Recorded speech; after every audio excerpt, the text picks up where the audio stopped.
fled. They think they've gone over in the Taliban and are now in hiding, and they are treating it as insiders.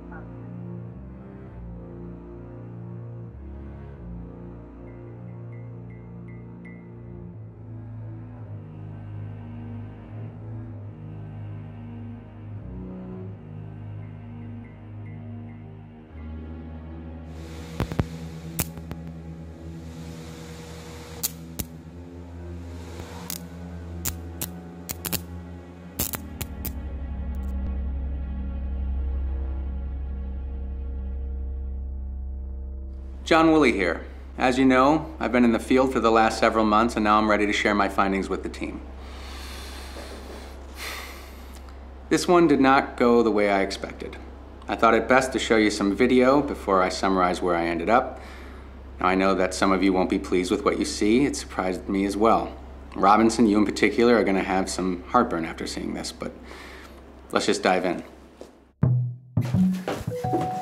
So, basically, the internet service providers, or ISPs, the companies that provide everyone with internet access, they've got some great, exciting new plans for the internet, and they've hired me to do some market research and put together a report for them so they can figure out how to best sell their ideas. And so they need someone who can, appeal to the people, they said, and it's this guy. So it's pretty, well, anyway, they got this really cool memo they sent over too, and it's got like all the background on it. Here, take a look.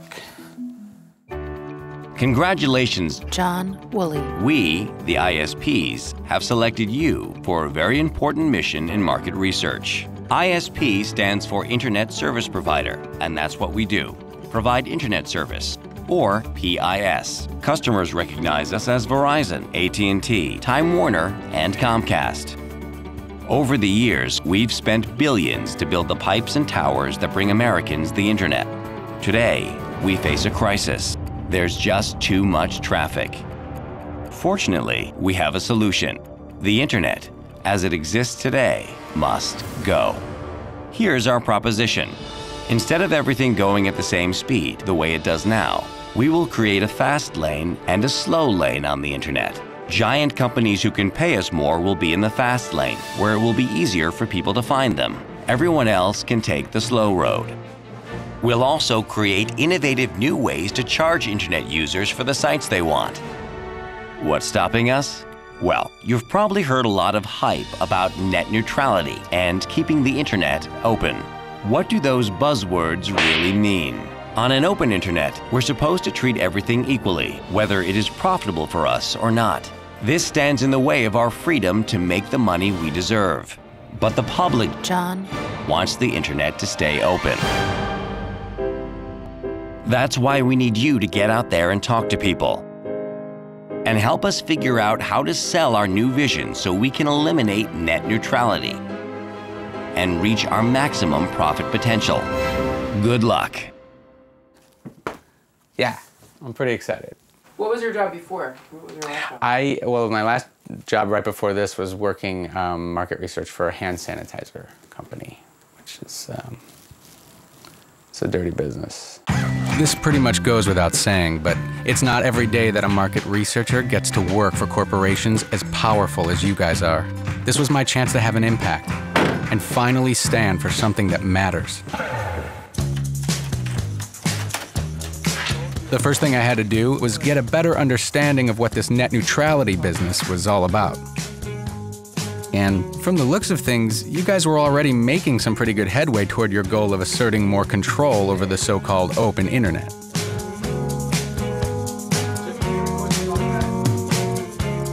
I tried reading up on the details, but the articles were all so complicated I couldn't really make sense of it.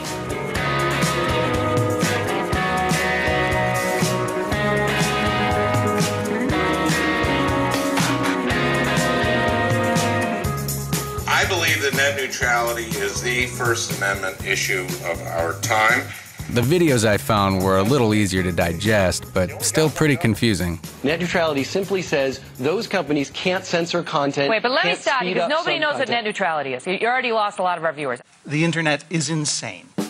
Except for this guy, John Hodgman.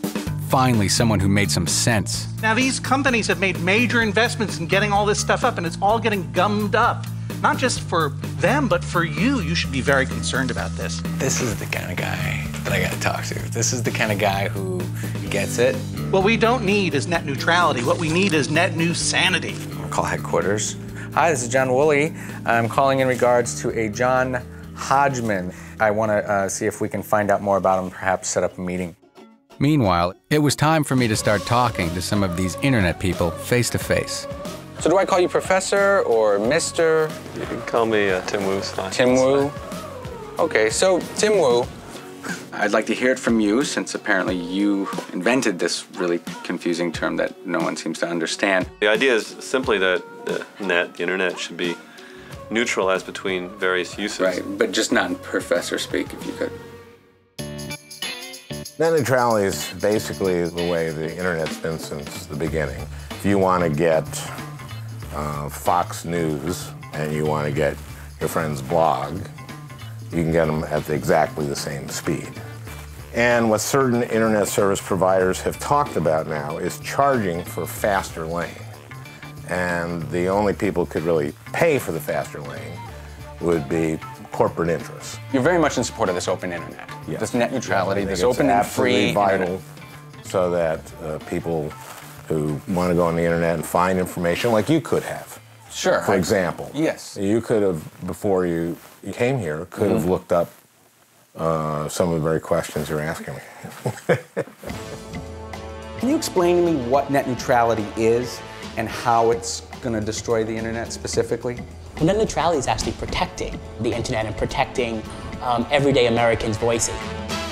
We all know that online is filled with garbage and smut and misinformation, and it should all just be completely shoved to the side and have the corporations start over. I know, that sounds like a terrible idea. In an open internet, things do well based on their merit. You could actually take less money than it costs to buy a Ford Focus, invest it in a couple of college students with an idea, and 3 or 4 years later, they could have $1 billion company that hires thousands of people. And that kind of potential, we can't afford to lose that. I mean, net neutrality is a solution to a problem that doesn't even exist. But these companies are on the record in the Wall Street Journal and various places saying, well, in fact, what we'd like to do is create tiered pricing where you pay a little bit more and your message gets communicated more quickly, and they want to break it up that way. And we're suggesting that that, in fact, isn't in either the company or the consumer's best interest. Let's say you built the Brooklyn Bridge under contract from the government. If that bridge decides, well, let's do a deal with Pizza Hut, so they get to cross the bridge to do deliveries, but not Little Caesars. Well, then it can put Little Caesars out of business. You can see that the bridge is a perfect example of what the internet is. It is the critical infrastructure in which everyone depends upon. And if it is picking winners and losers, that's a big problem. What does democracy look like? This is what democracy looks like.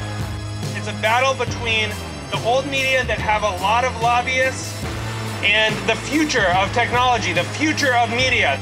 Are you from one of these corporate interests? Well, I'm not allowed to disclose that specifically, but it is. Wait a minute. You have to tell me who you work for. I'm not going to give you an interview unless you tell me who you work for. So you got Time Warner, you got AT&T, you got Verizon. I want to protect their interests, their corporations, which, as we know, are people. It makes sense that you're sort of selling their message. But at the end of the day, America at its best works when everyone's voices are heard. You know, hearts and minds can be changed, so it's kind of exciting. It's kind of like. Are you going to try to change hearts and minds? A lot of the times, the history makers don't know who they are at that moment, but they are them. All right. You know what? That's a vote. I got to go vote. Oh, you got to go vote. And okay. I got to go. It's starting to get a little dark, and I probably should take a few photos of my cat to put on the internet as well. All my dad ever wanted was to call me a vice president of something. Well, your career problems are your own, I'm afraid.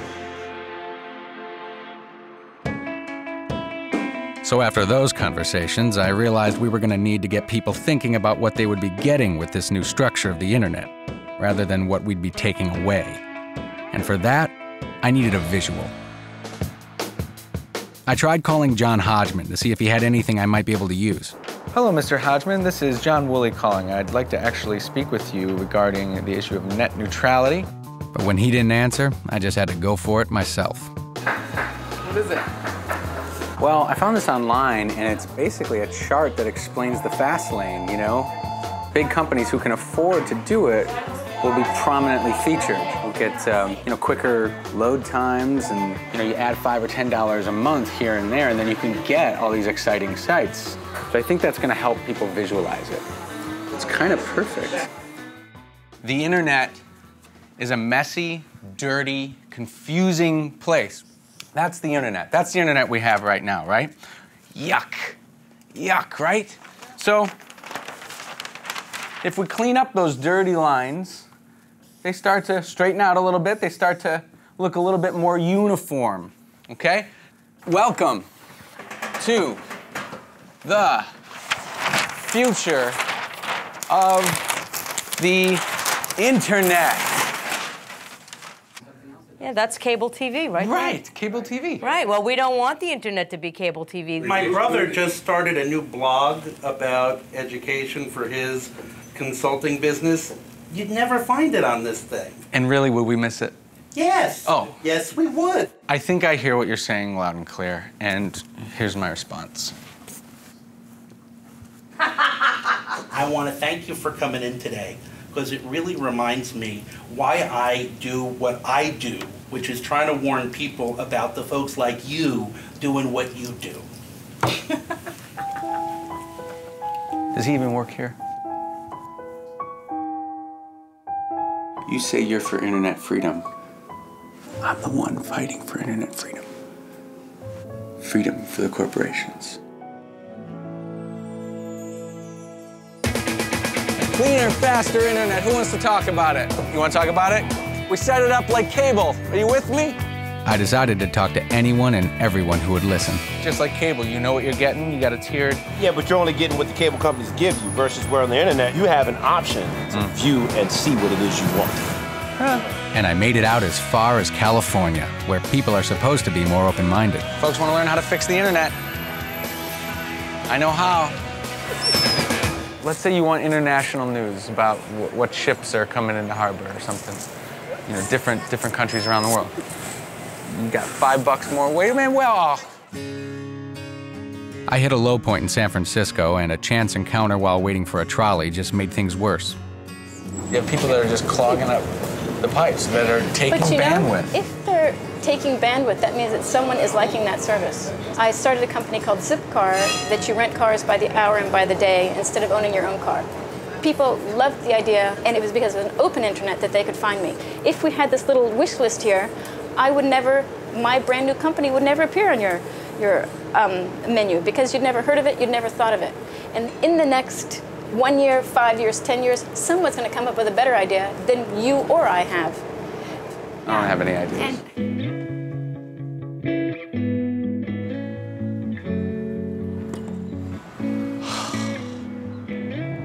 John Hodgman, hi, it's John Woolley again. Listen, I'm gonna get right to it, okay? I've left you a lot of messages. Just disregard those up till now. Just imagine this is the first message I'm sending you. John, I need your help. I headed back to New York to see if I could regain some ground by confronting one of the most notorious bandwidth hogs, Avaaz, with more than 16 million members. An organization who hogs up that much bandwidth should be able to see the benefit of having an internet fast lane. It can be, if all goes right, the future of the internet. What do you think? If we had this system, Avaaz might have never been created. We would have had to, in this world, gone to a corporation and persuaded them to include us in their package of things that they offer. They could have denied us that. So we might never have gotten a chance to get started. And that's would be the impact on human rights and democracy. You really believe that you're making a difference here with this? I mean, it feels like you're email blasting, you're getting people's information. I mean, we win all the time. And really, because we run at very big targets. So when the cyclone hit Burma, devastating cyclone, killed, we still don't know, between 100,000 and 200,000 people. And the government was a brutal dictatorship that was very suspicious of international aid, so they wouldn't let any in across the border.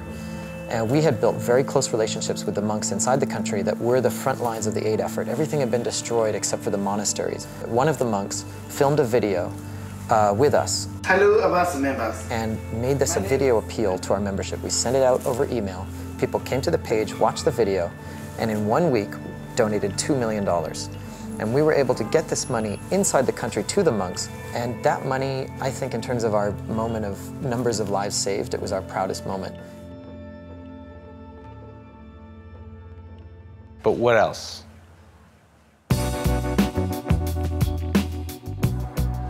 I think it's starting to look like I'm some imbecile. That night, I took some time off from my research and turned to the internet for what the internet does best. Oh, how cute. Oh, he's winking.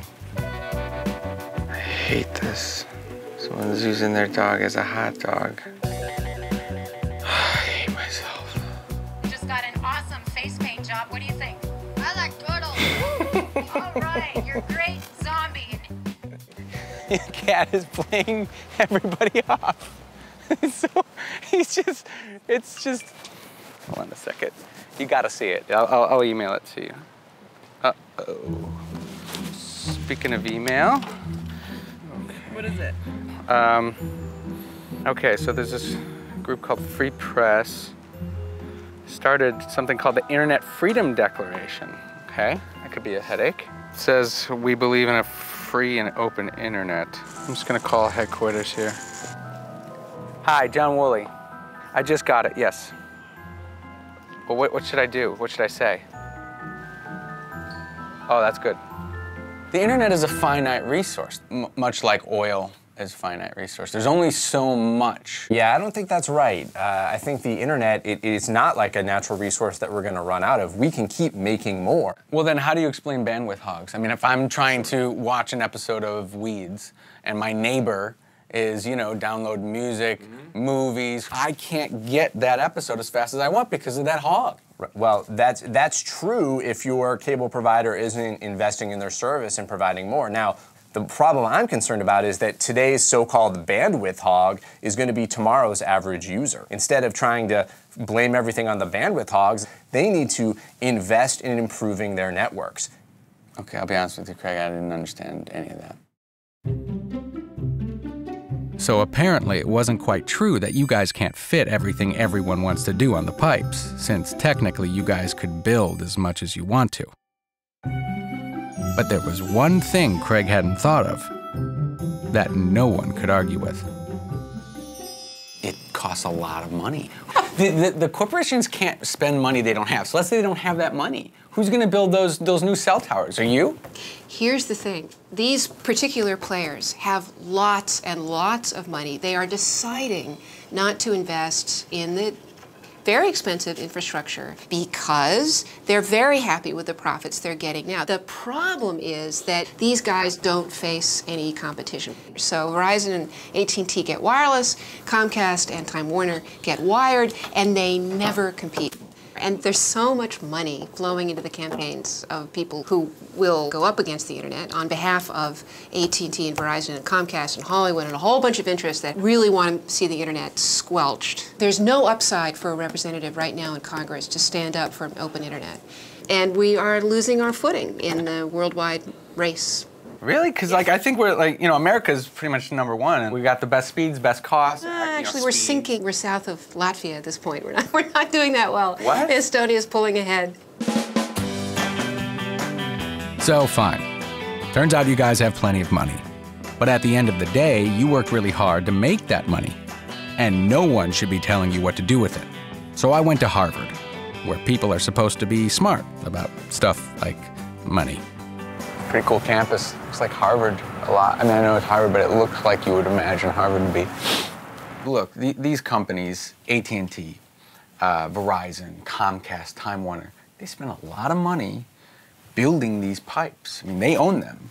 You know, what's wrong with making deals in order to get a better return? That's capitalism. They own them, but they don't own the content, and they don't own the innovation. There is a difference between selling goods and building infrastructure. Okay, think of the electricity grid.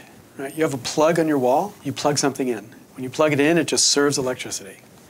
It doesn't ask, is this a Panasonic television or a Sony television? It just serves electricity.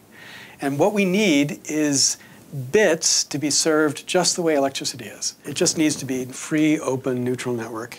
Can you explain what you mean by free? It's like if you want something, you got to pay for it. I don't just walk in and get free hamburgers whenever I want, you know? Not free in the sense that I'm not going to have to pay for it. Of course, I have to pay for access to the internet. What I'm talking about is that because you're on the Comcast network, Comcast shouldn't be in the position of saying, here are the search engines that you get, and they're going to go cheaper or faster because we've got a special deal with the search engine owners. So you shouldn't think about free in the sense of free beer. You should think of free in the sense of free speech, meaning you, the consumer, or you, the innovator, or you, the creator, get to choose the internet you get access to. How about this? For communities that don't like the way that these internet service providers are presenting the internet to them, why don't they just make their own? Yeah, a lot of communities have. But there are at least 17 states now that have passed laws that effectively forbid these communities from building community broadband services. Like where? Like North Carolina, #1. All right, well, North Carolina, I'm going to have to go down there and fact check you.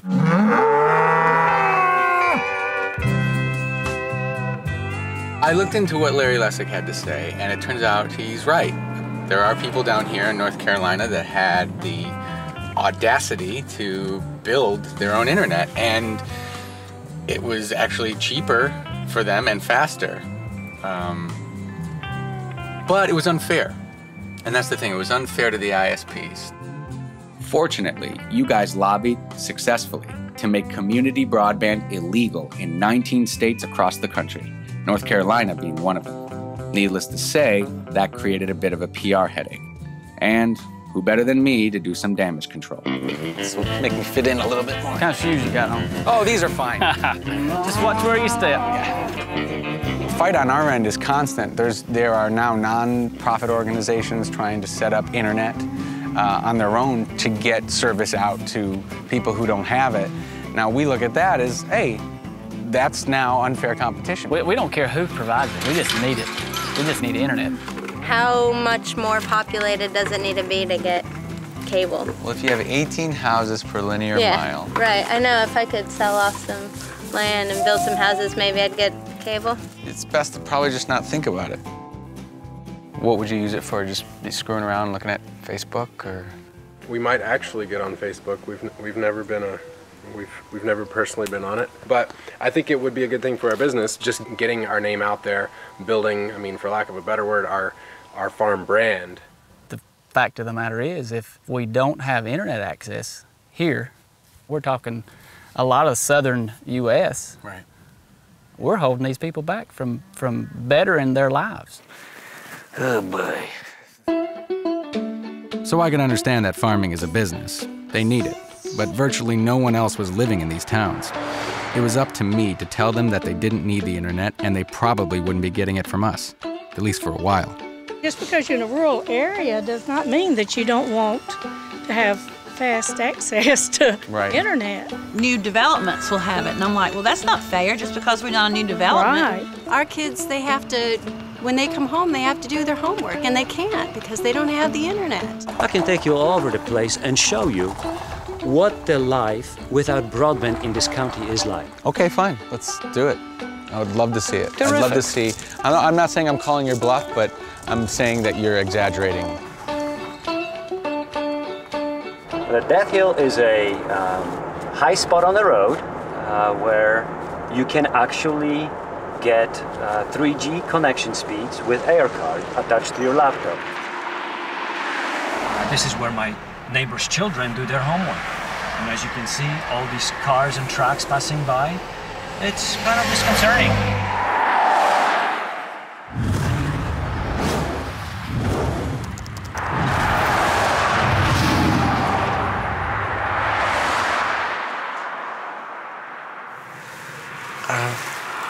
Just give me a second. This is actually a little more dire than I had imagined. Yeah, those are trucks. It's, no, I want to help you guys. I mean, of course, I want to So just so I can be sure I understand, you aren't going to build down here, and you also want to keep them from building their own. Okay. They're going to do all they can. I've heard that before, so thanks for trying. Let me take you back to your car.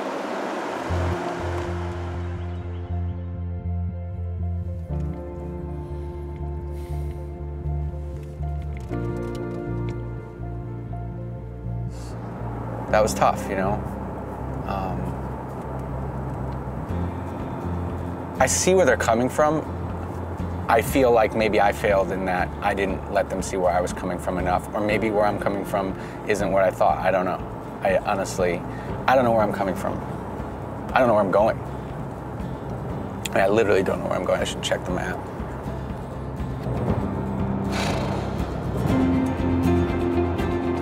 Our kids, they have to, when they come home, they have to do their homework, and they can't because they don't have the internet. If you do this, you pay an extra $5 a month. These guys don't face any competition. The internet is not like a natural resource. We can keep making more. We need the internet to be served just the way electricity is. People loved the idea, and it was because of an open internet that they could find me. People came to the page and donated $2 million. In terms of numbers of lives saved, it was our proudest moment. That kind of potential, we can't afford to lose that.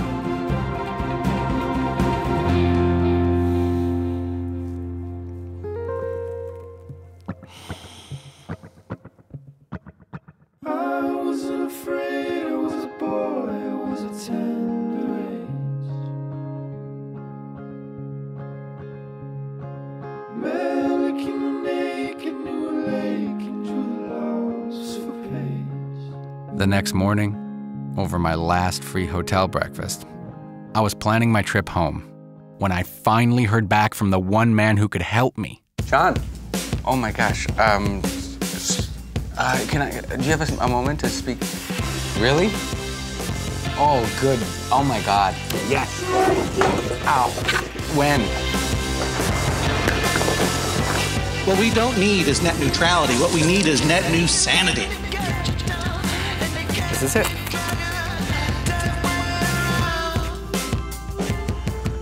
John, how are you? How are you? So great to see you in person. Okay. My gosh, this has been a long. Can I come in for? Sure. Okay. Okay. Everywhere I go, I'm talking to these people, and they're just not getting it. Even business people that I've spoken to are like for it, for net neutrality, and it's like. I'm not sure. How do you want my help exactly? What? I want a new approach, maybe. Maybe you can give me some advice on how to get people out there, you know, to understand. What side do you think I'm on? Net new sanity is what you're on, buddy. Oh. That was magic. It was really inspiring, and I haven't been able to do that. Actually, I'm for net neutrality. You see what I'm saying? Net new sanity, that's a joke. It's a terrible name for anything. You see? No, That's good. I was playing a character, right? What? I'm a comedian. Well, a literary humorist. A what? You making stuff up now? Wait a minute. Well, that's part of my job, you see? Don't do this to me, John. If you are pro-capitalist, you have to be in favor of net neutrality. The internet is not a finite resource. It's a system of communication and free commerce that needs to be protected.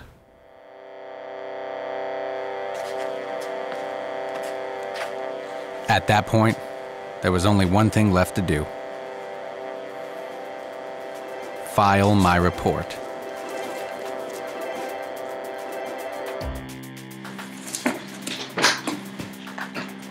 So, here's where we are. I don't think people want this fast lane. And it's not just the consumers. Business people don't want it. So I know it'd be pretty profitable, but it's just not an easy sell. Now I know we have some talking points worked out on this stuff, but you guys saw the video. Those only work when people don't know how the internet works. Based on my findings, I'm sorry, but I think you have to look for another path forward here. And I think you should maybe consider revisiting just building more, better, open internet. That seems like the thing that people want. And I know you guys might go ahead with this anyway. So I took a precaution. I hope this works.